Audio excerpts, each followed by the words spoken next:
Hello and welcome to the Fretless Thoughts Podcast. I am your host, James, and today we're going to be shooting our first episode. Now, for those of you who are familiar with the podcast, you might have already listened to the first two episodes, or one episode that was split into two parts. Well, today we're re-recording it because the audio was terrible on the second half, so I felt that might as well re-record it and might as well just make a YouTube video. So here it is. From here on out, we're going to be doing all of our podcasts this way. So we'll have the option to either listen to us on Spotify or wherever you get your podcasts, or you could watch us on YouTube. So it's just cool when I start to have guests. I think it'll be a little bit more clear why we're doing it this way. But yeah, so you can kind of get a visual of what we look like and what we're doing while on the podcast. Now, I'm going to try to just briefly combine the two episodes so it's not like a 3-hour podcast, but try to make it as quick as possible. So the first podcast basically is just getting to know your host, yours truly, James. Now let's just start at the beginning. I was born in 1987, October 21st, to my mother and father, Arthur and Nora. I already had two older brothers, Arthur and Christopher, and later on, when I was 5, we would have another younger brother named Joseph. So I have 3 brothers. I grew up in a relatively, modest household. There was 4 boys, so it always seemed like things were tight financially. But looking back on it, that probably wasn't always the case. I think my parents were just budgeting their money wisely. Now I had a great childhood. My growing up was fun. I played a lot of sports. I played baseball all year. I went to a really good elementary school. It was called Northridge Elementary in Moreno Valley. It was very good. It was year-round, so I wasn't like most kids who had the whole summer off. I just had months off at a time. I did very well in school. And then once I started to hit middle school, that's when things started to change, and for the worse. I noticed that I started to feel depressed, and I was just sad all the time. And I couldn't really experience joy. Not doing anything. Not skating, playing baseball, talking to girls, doing anything fun. None of it was fun to me. And it got so bad. That my mom actually took me to the doctor to see what's going on. And there, I was seeing my 2 doctors. They were both clinical psychologists and one psychiatrist, and they both diagnosed me as having major depression. And it sucked, but it wasn't a shock. I knew that already. So basically, I started with the medications, and the first medication was Zoloft.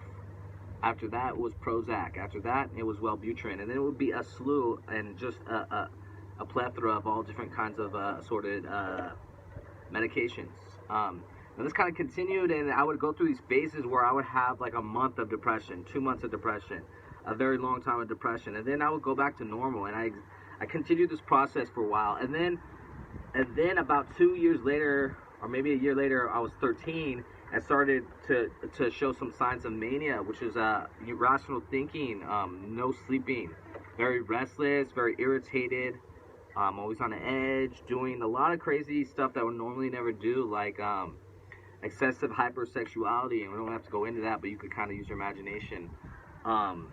Stealing my parents' cars and picking up my friends and going for joyrides, trying to go to girls' houses.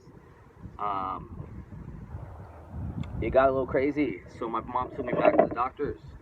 And when I was at the doctors that time, I got the diagnosis of manic depression or bipolar disorder. And up until that point, I don't think I ever heard the term. I might have been familiar with manic depression from like a Jimi Hendrix song, but that was about it. So when I was explained to exactly what bipolar disorder or manic depression was, I was a little scared. because it didn't seem like there was too much hope for me. Was I ever going to get cured? Was I ever going to be happy again? Would I be normal? When would this strange behavior stop? And those questions were to be answered, some immediately and some in time. But what hit me the hardest is what they said was very point blank to direct. They said, you have bipolar disorder, is a disease, and there's no cure for it. So get your hopes up high. There's no cure. Um, and I think that hits a lot of for a lot of bipolar people. That hits pretty close to home because I mean, essentially at that point, I was like, "There's no cure. Then why the fuck am I taking all these medications? Like, what's the point, dude? Like, you know what I mean? Like, why even try? This is stupid. Like, why would we even do this? This is a waste of time and money."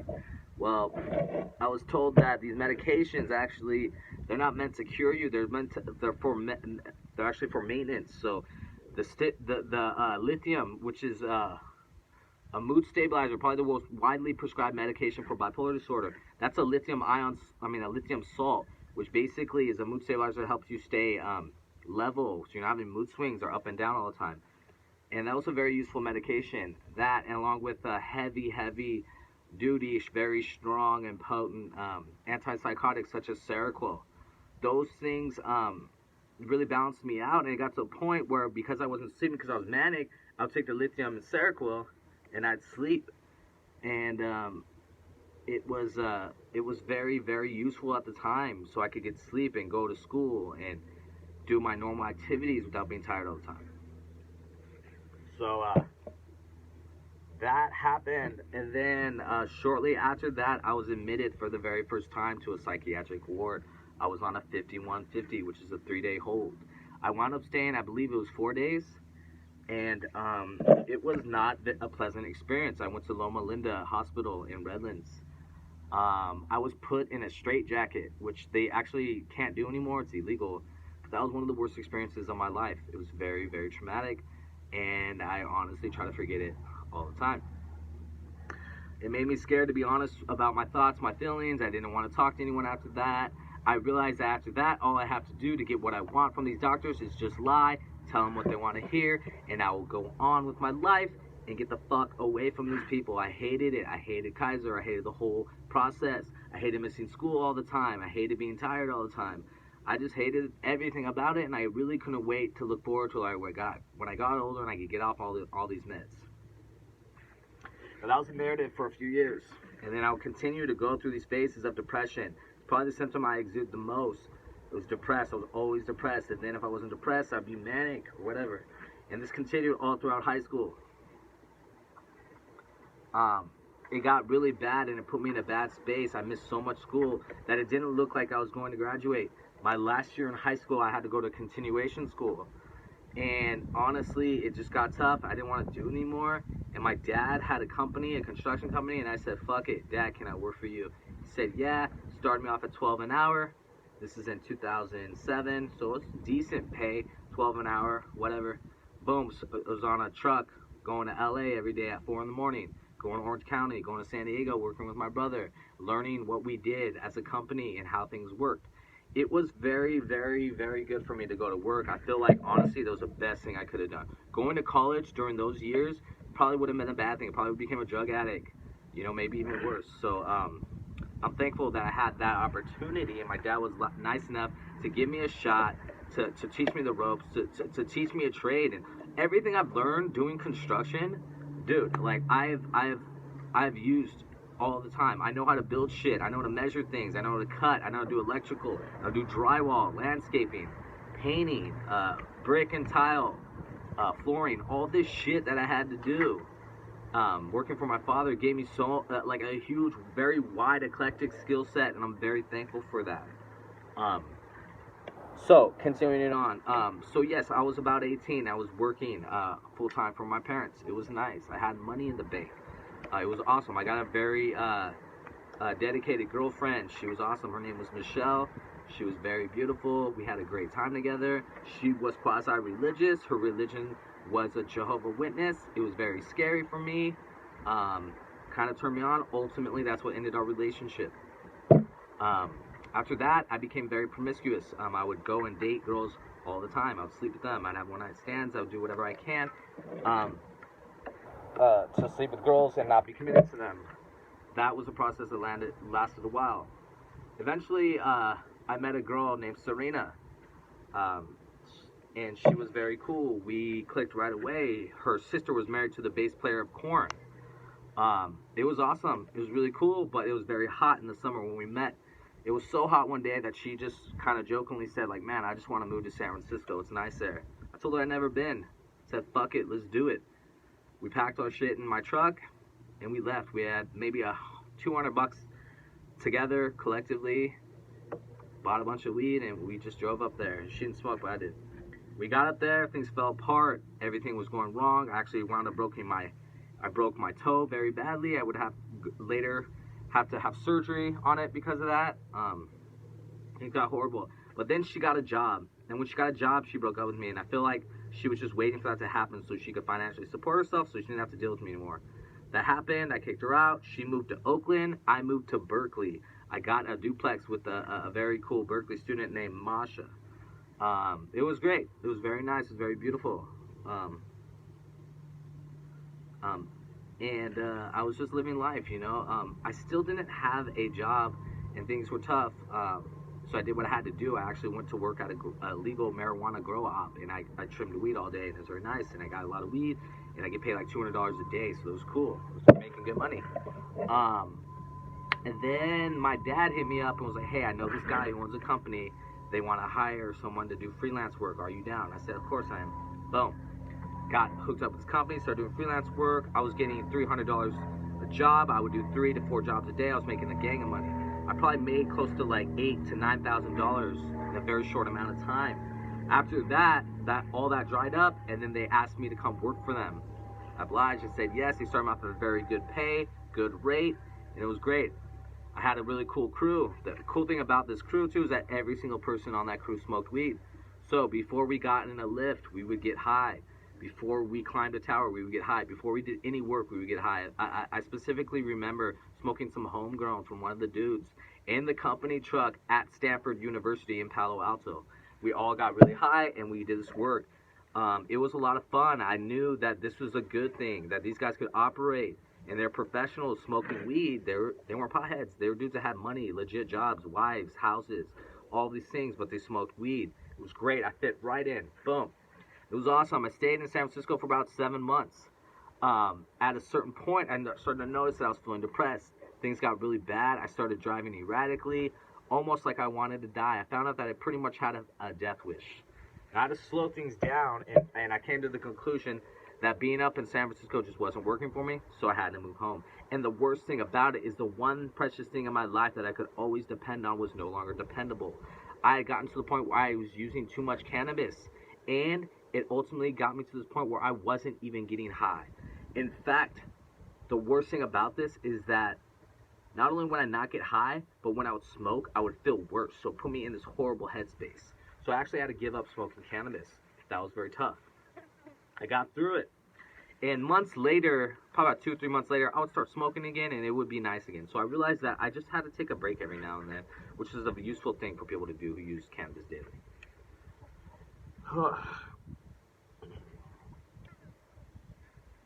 So, I would chill at home. I eventually went back to work. I started dating this girl that I knew for a while. Her name was Ashley. Ashley was probably the best girlfriend I ever had. She was very, very loving and caring and giving, and she was just a good girl, and we had a lot of fun together. But then when I was feeling a little up, I was playing a lot of music, and I got in touch with the bass player from 311 and asked him how I could get a sponsorship with the company that he played for called Warwick. He kind of told me just hit him up, send him a message or call him. I called him. They told me to send a video of me playing. I sent him the best video of me playing, just jamming out. And about 30 minutes later, they hit me up and offered me a 2-year contract, endorsement contract with the Warwick Famous. So then I was officially like a sponsored dude, and and I could call myself a professional, and it was awesome. And it's really cool because people typically don't get those sponsorships by big companies like Fender or Warwick or Spectre or whoever that's big, unless they're in a big touring van. But band, but I was just some random dude who was considered a solo artist. So it even went harder when you realize that was the case, and it was pretty cool. So moving on, I did that, and then what happened is I would wind up kind of being a little unfaithful to Ashley. Now we were dating, but we were far away. She was in Los Angeles, and I was in Riverside, and it just really wasn't working out. And one time when I was at Guitar Center, I met this very beautiful young girl, and she was awesome. I actually got permission to mention her name. So her name was Brianna, and she was very beautiful, and she was so creative and artistic, and she had tattoos, and she dressed really cool, and she had plugs, and she was just beautiful. And we kind of started dating immediately, and it sucked because Ashley and I officially broke up, and it was tough, but got through it, and whatever. I was with Brianna now. So then in a really manic state, for some reason, I decided to buy a plane ticket for New York. And like the only thing I could think of is that I just wanted to go to New York to visit Warwick Famous because it's the only store they had in the country, and I just wanted to experience what New York was like. So it's 2013, and hop on a plane. I remember it was April 20th, 420. I had a vape pen and smoking wax on the plane. It was cool. I was getting high, but people could smell it. They kind of knew. Got to New York. And right when I got to New York, that's when I found out that I had like zero money left. So I had no money. I didn't even know how I'm going to get home. Things got weird. And ultimately, I wound up partying and doing a bunch of drugs and drinking and hanging out with random people for about 3 days. After that time was up, I had no money, no food, no jacket, nothing. And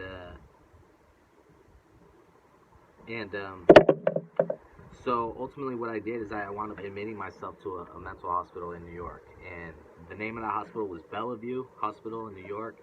Right there in the city, smack dab in the middle, by everything. And it sucked, dude.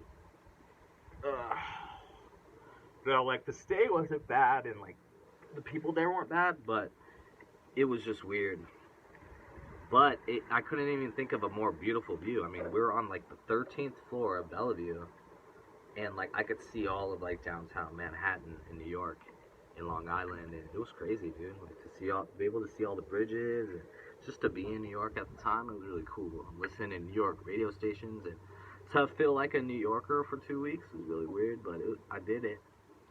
And then eventually, I got out of there. And my parents, they paid for me to come home, and I came home, and then I just started living my life, you know. Brianna and I started hanging out a lot more. We would go on fun trips together to like Vegas or Sedona, or camping. San Francisco we went one time.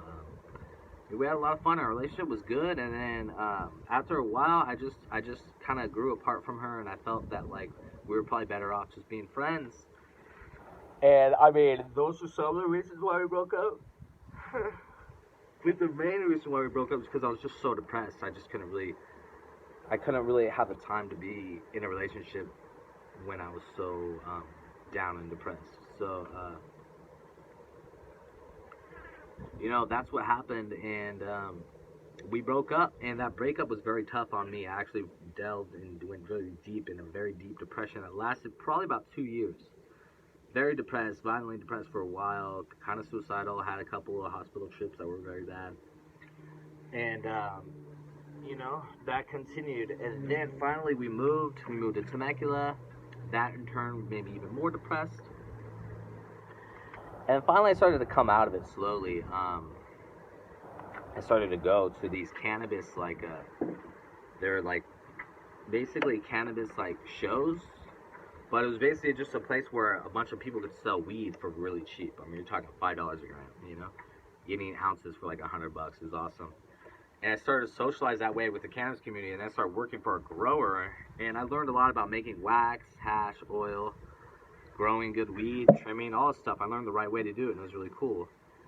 And then I remember the Dodgers being in the World Series and losing and all this shit. And then now we're getting closer to present day. The year is about 2018. I'm at home. And in my opinion, things are going pretty good. You know, I'm just chilling. And then my mom, she notices that I'm feeling a little manic, and she just takes me to the hospital, and I would go to the hospital probably about 8 to 10 times within like 2 months. Bunch of 5250s, couple of 5150s. And if you're wondering what this terminology is, 5150, you probably heard that before. 5250, well, this is what it means. 5150, that means you're on a 3-day psychiatric hold. 5250 is a 2-week psychiatric hold. So that's the terms, that's what they mean. Now, after I got out of all this, a lot of things changed for me. I essentially was no longer allowed at my house. I was being kicked out. I no longer had a car because my parents sold it while I was in the hospital, so that sucked. Or they towed it, rather. And I was on my own. So I hooked up with the girl that I met in the hospital. Her name was Kaylani. She's very beautiful, half black, half white. Very gorgeous girl, lovely body. We started dating. We moved to San Diego. Things didn't work out. She cheated on me. I caught her, broke up with her, and I became homeless, living in Encinitas in Cardiff by the Sea for about 2 to 3 months. It sucked, but it was also fun at the same time. I wasn't hungry. I was a part of a program where they would feed the homeless every day. They give us a full basket of food, and I'd eat it all. It was awesome. After living this way for a while, it started to take its toll on me. And then, yeah, I was doing cool shit like playing music, playing shows, surfing, doing all this fun stuff, and living for free, and essentially just sleeping anywhere I wanted, in front of stores, on the beach, on friends' couches, however I could fall asleep. And then, basically, I got really sad. I wanted to see my parents and my family. I missed them, but I realized that I couldn't go see them. So, I got really sad. And I was on a curb in downtown San Diego, and for some reason I said a prayer, and my prayer went something like this. I said, "Dear God, I'm hurting a lot. I really need someone. I need a friend. Can you please help me to get arrested so I can be sent to jail so I can make some friends and join a gang?" Why I was singing that way, I could never tell you. But, after that prayer was said, 30 minutes later, I was in the back of a cop car arrested. Now, what I got arrested for was very stupid, but basically, I got arrested for assault. I threw a soda at a guy in an Uber and it hit his face and sprayed all over the car. The guy was being an asshole to me, so I was like, fuck you. Then I ran from the cops. So I got all these charges, but ultimately it would just be assault. Now, whatever, dude, I wanted to join a gang, so I went into jail, and I was in downtown jail in San Diego. It was actually really easy, but I couldn't find any gang members because they're in a gang. They weren't saying anything because in downtown San Diego, what they have is called, it's a no politics zone, meaning there's no politics, meaning gangs don't mean anything. They don't run it. The guards do. So then I got moved to another place called George Bailey Art, a.k.a. the Thunderdome, which is a very, probably one of the worst jails in Southern California. It was not cool.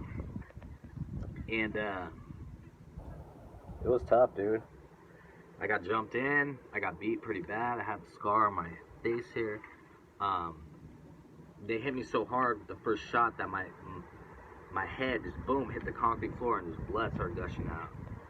And then eventually I would move up in the gang, and I got to the point where I was the guy that would punish people. So when you got in trouble in the gang, you would get in the pocket, and you never wanted to be in the pocket. And what being in the pocket means is that you go into a corner, and two guys that are about your size come up to you and beat the shit out of you for exactly 13 seconds.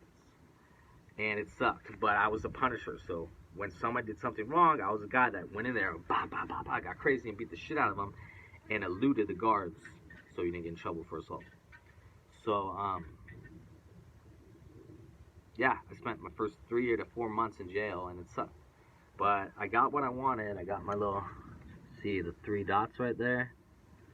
It's a gang tattoo, and there's another one right here.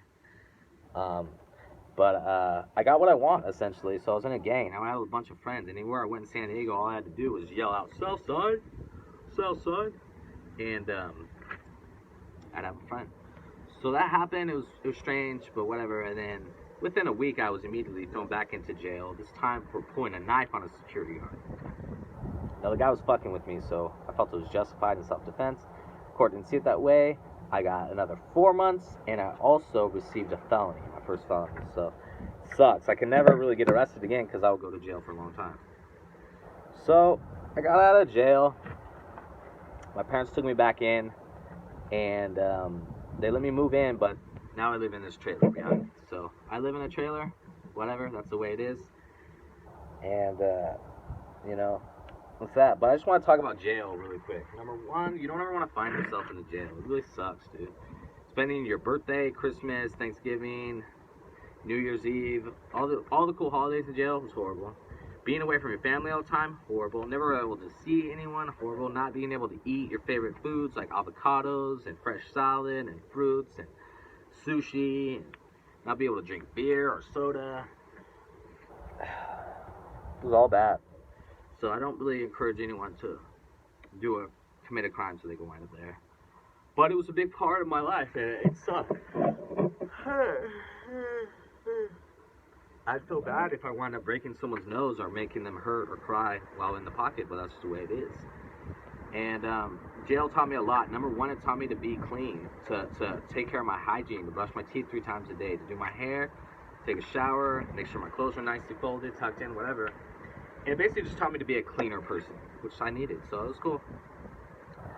But, yeah, so now I'm out, I'm on probation, I have another year, and then I'm off, so that'd be cool. I work odd jobs, but for the most part, I'm a musician. I get paid to give lessons, guitar or bass. I get paid to play shows, which is not really happening right now because of this COVID-19 epidemic. But I live a good life, dude. I have a very beautiful family. I get to live on this beautiful lot with this $1 million house, probably, in this gorgeous, place I get to live in. It's very awesome. I'm very thankful for my parents. I really couldn't have done it without them. They helped me out so much. My dad helped me get a job in San Francisco. He's always taking care of me, watching out for me, being a good dad, a good baseball coach as a child. My mom showed me unconditional love and making me bomb food and buying me weed. My dogs, my brothers, my sister-in-laws, my niece and nephews. It was, it was a tough time, but we got through it. And now I'm free and I'm never going back to jail. So it's tough, but yeah, don't go to jail. It's not fun. It sucks. But yeah, it took me a very long time since I was first diagnosed at 12 or 13 to where I am now. I'm 32, I'm going to be 33 in October, and now I no longer take any medication for bipolar disorder. I do take natural occurring things like CBD and THC and other things to help me. There's a medicine that I do use sometimes when things get really bad and I can't sleep. It's called trazodone. It's actually a tranquilizer, knocks you out. So yeah, that's where we are today. Right now, pretty much most people are off work, collecting unemployment or whatever because of COVID-19. It's very strange times. We have a presidential election coming up. It's Joe Biden and Kamala Harris versus Trump and Pence. So yeah, there's that. We got Lakers, number 1 seed in the playoffs. We got Dodgers playing amazing. They smashed up on the Angels last night, killed them, and they're probably going to kill them today.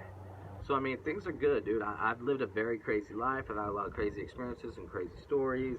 Anywhere from stealing my parents' car in San Francisco, taking it out of the hotel parking lot in ballet, running over a curb by accident, fucking it up, and then parking it back in ballet and blaming it on ballet. Well, we had to rent a truck just to get home, and I was the one that fucked up our car, so that sucked. But yeah, all kinds of crazy shit. And from smoking weed inside of a psych ward to being in a psych ward with one of the best bass players of all time from one of my favorite bands, meeting them, getting to spend time with them, to giving lessons, to relationships and new places of living, and taking up surfing, learning how to surf and bike and street skating, all these things that I enjoy to do. Like, first and foremost, I'm a musician at first, so I love music, and that's my bread and butter, and I will always be that way. But I'm a person, I'm just a regular dude. I have bipolar disorder. It doesn't run me, doesn't define me, but it does make me a stronger person, and if I could say anything, it probably makes me more compassionate for people who deal with illnesses that you can't see, like depression, anxiety, schizophrenia, all these different things. So, yeah. That is that's gonna be it. I try to condense it and keep it under 30 minutes, and we're at 30 minutes right now. So that's it. Thank you for watching. Thank you for listening. Please subscribe. Do whatever you can to support the podcast. We'll have guests on next. We have everywhere from UFC fighters to ex-NFL players to other musicians, artists, rappers, painters, poets, whatever that is interesting. You could be seen here. This is a free-form podcast, meaning all thoughts and opinions are welcome, from right wing, left wing, Trump supporters, Trump haters, everything. Nothing is off limits or out of key. That's why it's called the Fretless Thoughts Podcast. Thank you for tuning in. I am your host, James. Peace out. One love. Be safe. Wash your hands because they're filthy.